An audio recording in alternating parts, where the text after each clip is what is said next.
لو أنزلنا هذا القرآن على جبل لرأيته خاشعا أنزلنا هذا القرآن على جبل لرأيته خاشعا أنزلنا هذا القرآن على جبل لرأيته خاشعا متصدعا من خشية وتلك الأمثال نضربها للناس لعلهم يتفكرون.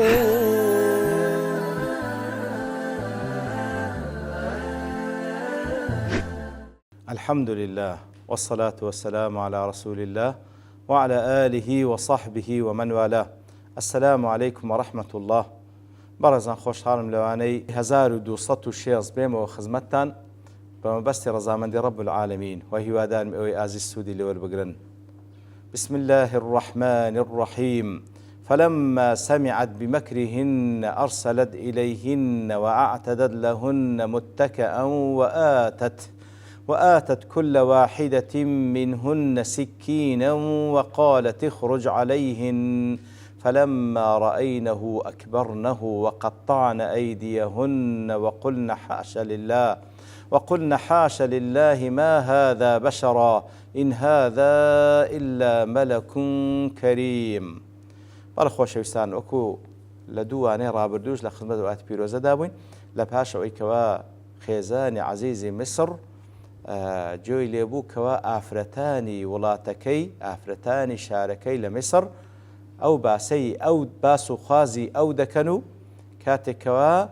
گوێی لە قسەکانی ئەوان بوو، گوێی لە قسەکانی ئەوان بوو کەوا پڕ بوو لە کەید و مەکر و پیلان، ئەویش لە مقابلدا پیلانێکی داڕژ لە بەرامبەریاندا مەجلیسێکی لێ ئامادەکردن، بانگی کردن لە بۆ زیافەتی خۆی. مەجلیسێک هەموو شێوازەکانی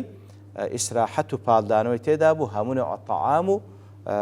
با بڵێن وەکو مەجلیسی مترەف و ئەوانەی کەوە زۆر لە خۆشیدان بەو شێوێ. و کاتێک کە هاتن لە دوای پێشوازی لێکردن و فەرموولێکردنیان ئەنجا یەکە و چەقۆیدا دەستیان لەو حاڵەتەی فەرمانی بە یوسف کرد عەلەیهی سڵات وەسەلام کەوە بێتە ناو ئەو مەجلیسە و خۆی نیشانی ئافرەتەکان بدە. کاتێکەوە فوجئەتی یوسفیان دیت یەکسەر لەبەر سەرسامیان بە جوانی یوسف دەستەکانی خۆیان بڕی لە جیاتیەوەی ئەو خواردنێکەوە لە پێشیانە بیبڕن. ئیتر گوتیان حاشا لله کەوا منەزەهە لەوەی کەوا خەڵقێک دروست بکە کە نوقسانی و عیب و عارتی دابی ئەو هەموو جوانیەی یوسف کە پێی بەخشیە، یاخود حاشا لله مەبەستیان ئەوە بوو کەوا یوسف حاشا لله دوورە لەوەی کەوا بێ کارێک و ئاجام کە لەسەر و سیما و هەیبەتی یوسف دیارە کەوا هەندە مطیع لە بۆ خوای گەورە سوبحانه وتعالە کارێک وا ناکا بچی ئەو یەخەی ئەو ئافرەتە بگری. ئیتر گوتیان حاشا لله، پاشان لە درێژە قسەکەیان ما هذا بشرا إن هذا إلا ملك كريم. اینجا گوتیان ئەو هەر بەشەر نییە ئللا ئەوە مەلائکەتەکە لە مەلائکەتەکان کەوا زۆر بەڕێزە لای خوای گەورە سوبحانه وتعالى. بەخۆی ئاتەن لای ئێمەش کەسێک کەوا جوان بی یا خوشتێکی جوان دائیمەن مەلائکەت لە تەسەوری بەشەر زۆر جوانە، بالفعل پێش دەچی هەروابی نورانینە، مەخلوقاتێکی نورانینە، کەواتە ئەوانیش گوتیان حاشا لله ئەو بەشەر نییە، ئەو مەلائکەتێکی زۆر بەڕێزە لای خوای گەورە سوبحانه وتعالى. بەڵێ لە حەدیثێک تا ئیمامی مسلم ڕوات کرد ئەنەسی کوڕی مالک دەجێڕێتەوە لە حەدیثی ئیسرا و میعراج لە بەشێک لەو حەدیثەدا پێغەمبەر صلی الله علیه وسلم دەفەرمی ثم عرج بي إلى السماء الثالثة، واتە بەرز کرامەوە لە بۆ ئاسمانی سەیەم. فاستفتح جبريل عليه السلام داوای کرد کەوا دەرگا بکرێت و دەرگای ئاسمانی سەیەم. فقيل من أنت، گوتیان چێی ئەتوو؟ قال جبريل، ئەمن جبريلم. قيل ومن معك، چێ لەگەڵت؟ قال محمد صلى الله عليه وسلم. قيل وقد بعث إلي، يعني أو پیاوە پێغەمبەرایەتی لۆ ڕەوانە کرا. قال قد بعث إليه، بەڵێ جبريل فەرمووی پێغەمبەرایەتی لۆ ڕەوان کرا بوو بە پێغەمبەر، کەواتە ئەوان خەبەریان پێشتر هەبوو کەوا پێغەمبەری آخر زمان محمد المصطفى صلى الله عليه وسلم لە بۆی ڕەوانەکرا بۆ پێغەمبەر بەڵێ بۆ پێغەمبەر ففتح لنا اینجا دەرگامان لۆکرایەوە ئی ئاسمانی سێیەم فإذا أنا بيوسف صلى الله عليه وسلم لە هەر ئاسمانێک پێغەمبەرێک پێشواز لە پێغەمبەر کردی صلی الله عليه وسلم لە ئاسمانی سێیەم دەفەرمی چێم بینی يوسف عليه الصلاة والسلام ئەو زە تەماشای کوو وەصف دەکا إذا هو قد أعطي شطر الحسن سبحان الله إذا هو قد أعطي شطر الحسن سبحان الله يوسف بيني تماشام كان نيوي جواني بيو بخشرا سبحان الله وتنيوي جواني مروفا كان هموي بيوسف بخشرا نيوي ديكا تقسيم كرا لسان باقي خلقي ديكا فرحب بي ودعا لي بخير يتر بيشوازي لي كردمو دعاي خيري لو كردم واش ما بس ليردا فعلا او افتان كدلين لجواني كيدل ما هذا بشر إن هذا إلا ملك كريم بيغمبر صلى الله عليه وسلم فعلا نيوي همو جواني بو بيا وبخشرا بكوا يوسف عليه الصلاة والسلام إنزا لات دواتر دفرمي كاتكوا أو أفرتان أو حالتان بسرهات لتاوان دست خوان بريو آقايان بخوان ندك كو كسيك بنز بوبي هند سرسان بي بجواني كي يوسف ليردا أوزا أو أفرتا امرأة العزيز قسەی خۆی دەکا قالت فذلكن الذي لمتنني فيه واتە امرأة العزيز ئەنجا بەژنەکان دەڵێ کاتێکەوە دیتی ئەوان چەند سەرسام بوون بە یوسف پێیانی گۆ فذلكن الذي لمتنني فيه واتە فهذا الذي أصابكن حين نظرتن إليه ما أصابكن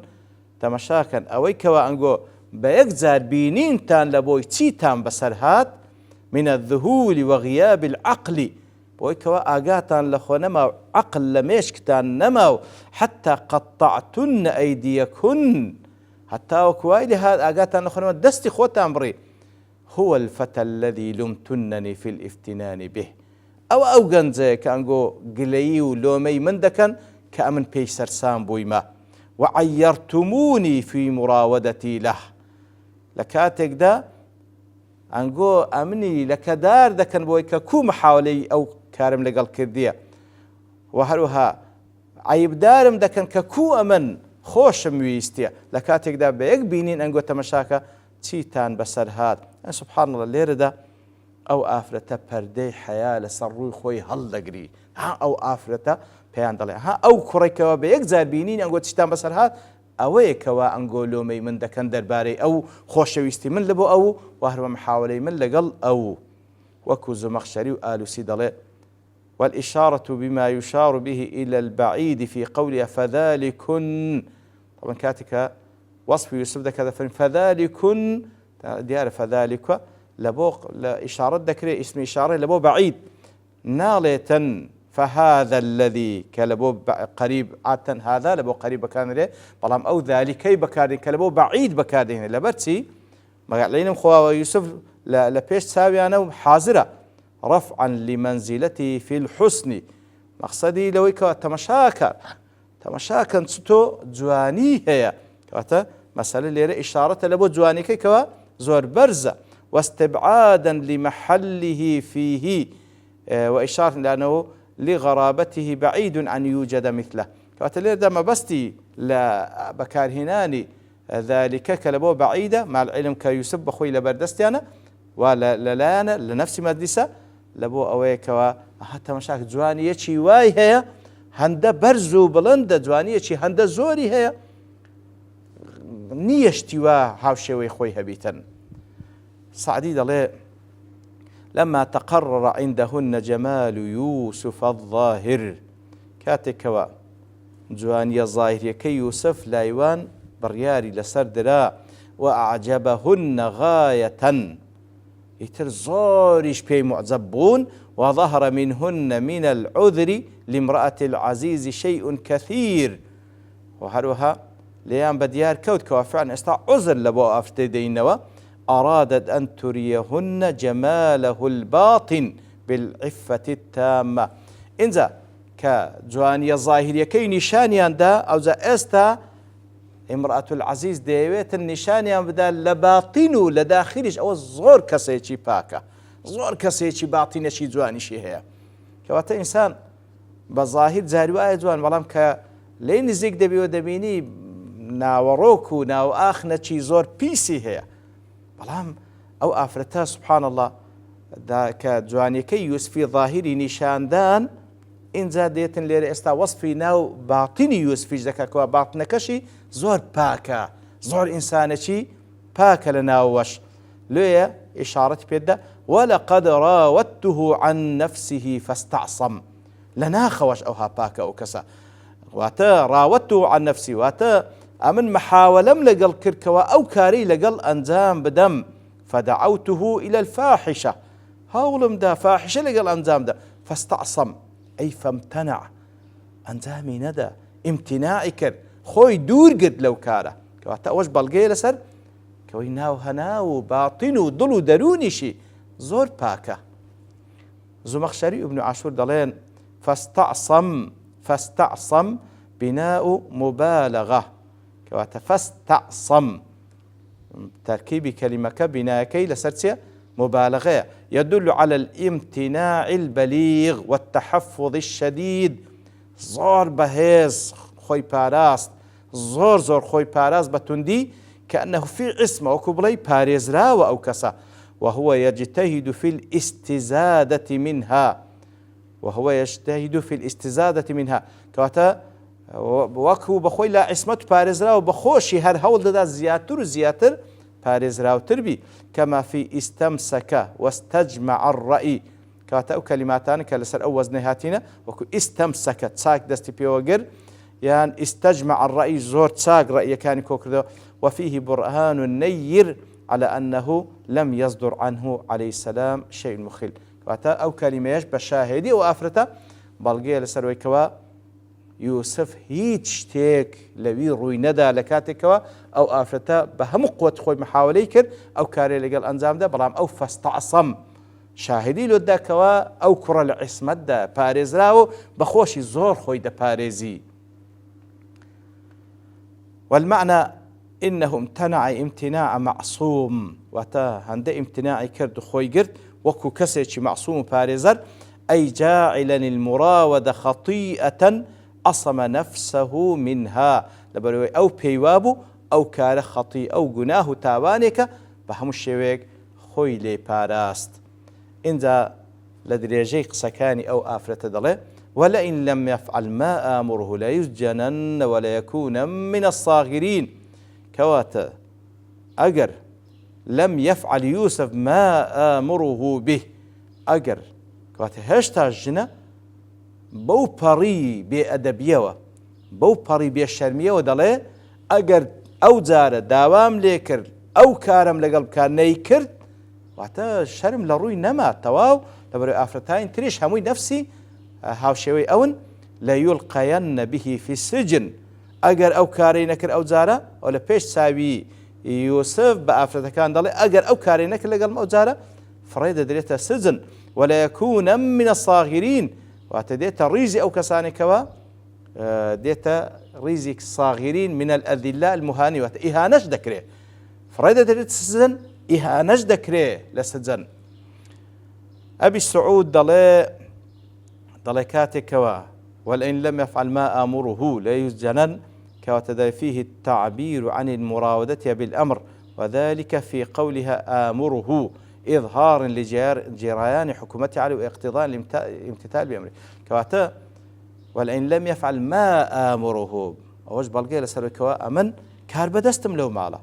أمن أوي بما ديكم كواتا دبي أويش جرالين بكا بقاعدة له لما كان عزمه على السجن أقوى من العزم على إيقاء الصغار به كواتا تمشادا كي لقسكي ما بستي أويكوا عزمي كرده بسجن بكري أجر أنزامي ندا وهروها رسواج بكري ضلي بلام أكدت بالنون الثقيلة لا يسجنن بنون ثقيلة نون مشدد تأكيد كذا كاتوا ولا يكونن بنون خفيفة تأكيد السرد كاتوا كواتا ما بستي زياتر سزنكية لا سزنك ما بستيتي كوا سزن بكري شرني إلا إهانة بكري ما بستكي وكواسزن بكري عقوبة بدري. أبي السعود ضلي لا يسجنن في بناء الفعل للمفعول جار على رسم الملوك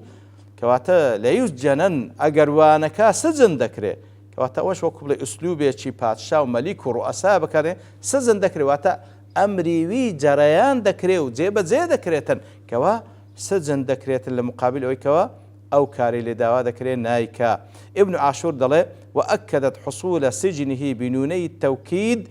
وقد قال ذلك بمسمع منه إرهابا له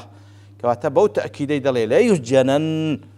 ويسجنن كواتا بنوني تأكيدي ثقيلة سجن ذكري حد ما زالت يداني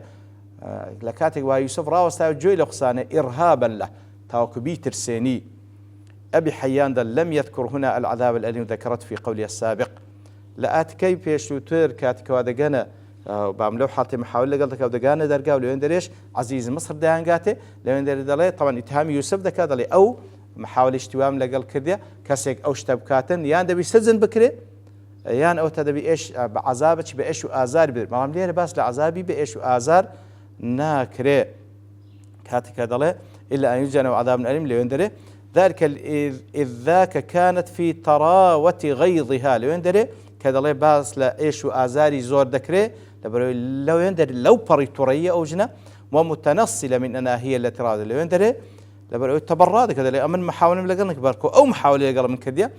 لو يندري باسي لعذابي أليم كردية كوا بابلين عقوبات غليظ تندى بلام ليردا فإنها في طماعة ورجاء بلام ليردا بخوي واعتراف دكالة بهجا وجدانه تساوي ليك ويوسف لبوي جيبك وهروها عذري لبو خوي هناك لبيش ساوي أو آفرتانا لويا ضلي نرم ببرامبري كنك عذابش بيش وازار بدري بس تنها سجن بكريتن بس تنها سجن بكري لبروي أو دو موقفة جياوازا لقل يكتري والله أعلم. طبعا كاتك ويوسف جوي لو تهديد هرشي دبي بالتأكيد هنديدك أو خويد باريزي خويد ذاته فنا الله تعالى آمادنية أو كار أنزام دا أجر سجنيش بكري وكل آتي دواتر خواهي قولة من بازدك كلواني داهاتو بإذن خواهي قولة دين وخزمتي. وصلى الله وسلم على نبينا محمد وعلى آله وصحبه أجمعين وآخر دعوانا أن الحمد لله رب العالمين. لو أنزلنا هذا القرآن على جبل لرأيته خاشعا أنزلنا هذا القرآن على جبل لرأيته خاشعا أنزلنا هذا القرآن على جبل لرأيته خاشعا متصدعا من خشية الله. وتلك الأمثال نضربها للناس لعلهم يتفكرون.